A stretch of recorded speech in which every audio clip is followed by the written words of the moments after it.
नमस्कार. मी राजा माने. जरांगे पाटील आणि मराठा आंदोलन आता मुंबईकडे मोठ्या गतीने निघालेले.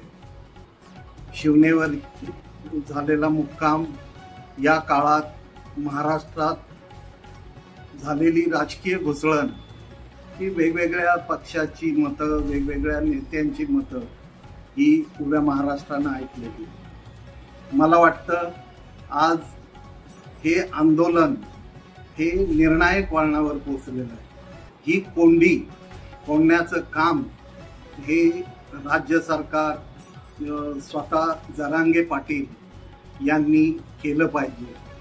एकंदरीत आज मुंबई आणि महाराष्ट्राला मराठा समाजाचं आंदोलन वेठीस धरतंय की काय, अशा प्रकारचा देखील विचार प्रवाह पुढे येतो आहे.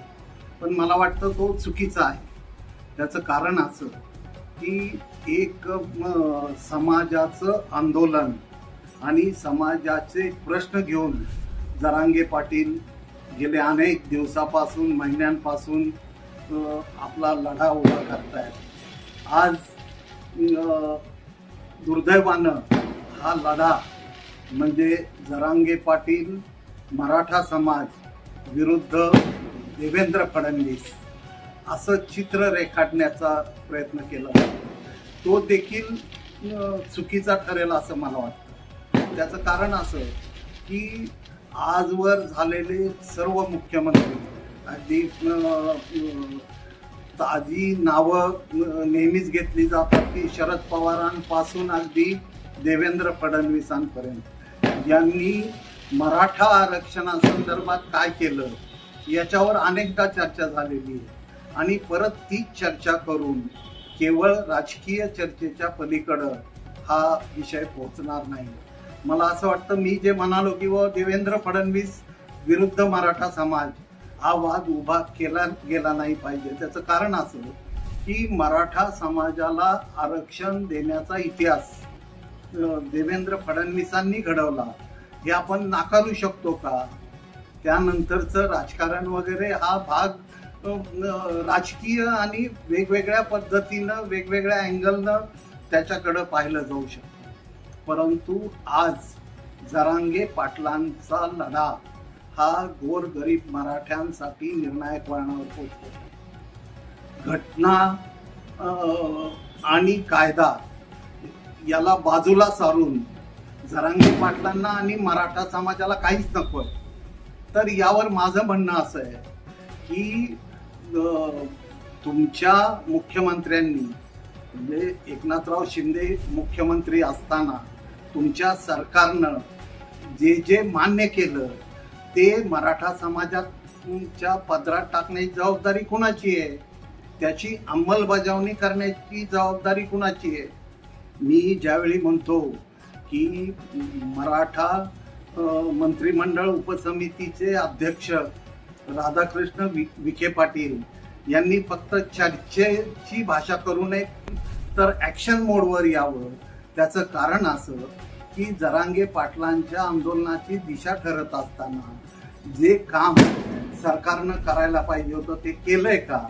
उदाहरणच सांगायचं झालं तर आंदोलकांवरील गुन्हे मागे घेण्यासंदर्भातली जी काही प्रक्रिया आहे, कायदेशीर प्रक्रिया, ती खरं तर आतापर्यंत पूर्ण होऊन एक सकारात्मक पाऊल विखे पाटील टाकतायत हे जरांगे पाटील आणि मराठा समाजाला समजलं असतं. तसं काही घडलेलं नाही. आता प्रश्न असा आहे की मुंबईत जरांगे पाटील आल्यानंतर या विषयाला कशा पद्धतीनं हाताळायचं. तर दोन्ही बाजूंनी सकारात्मक पावलं टाकणं गरजेचं आहे.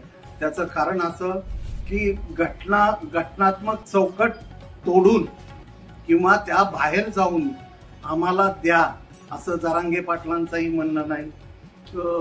कुणी कितीही राजकीय भूमिका, आज आपण बघतोय की राज्यातले अनेक आमदार, खासदार, लोकप्रतिनिधी सर्व पक्षाचे आपापल्या मतदारसंघात ज्या सोयीच्या भूमिका आहेत, म्हणजे जिथं जरांगे पाटलांचं समर्थन करणे सोयीचं असेल राजकीय दृष्ट्या ते करतायत, जिथं शांत घरी बसून राहणं सोयीचं आहे तीही सोय अनेक जण स्वतःची पाहतायत. हे मराठा लोकप्रतिनिधी आज राजकारणात या पद्धतीनं वागतायत आणि राजकीय पक्ष हे त्यांची भूमिका ही त्यांच्या पद्धतीनं ते पुढे नेत आहेत. तर त्या पार्श्वभूमीवर आता या आंदोलनाला दिशा कुठली द्यायची आणि ही कोंडी कशी फोडायची यावर मुख्यमंत्री देवेंद्र फडणवीस आणि सरकार यांनी निर्णय घेणं गरजेचं आहे. त्याला सकारात्मक प्रतिसाद हा जरांगे पाटलांनीही देणं गरजेचं आहे. परंतु जे तुमच्या मुख्यमंत्र्यांनी मान्य केलंय, जे तुम्ही मराठा समाजानं राज्यात विजयोत्सव आनंदोत्सव केला ते तरी पूर्ण होणं आणि ते पूर्ण झाल्यानंतर घटनात्मक चौकटीत जे बसतंय ते प्रत्यक्ष अंमलबजावणी करून देणं हे महत्वाचं आहे असं मला वाटतं. आज मला वाटतं एवढं पुरं आहे. उद्या जरांगे पाटील आझाद मैदानावर पोहोचतील आणि राज्यात कशा पद्धतीचं वातावरण निर्माण होईल याविषयी आपण चर्चा करूया.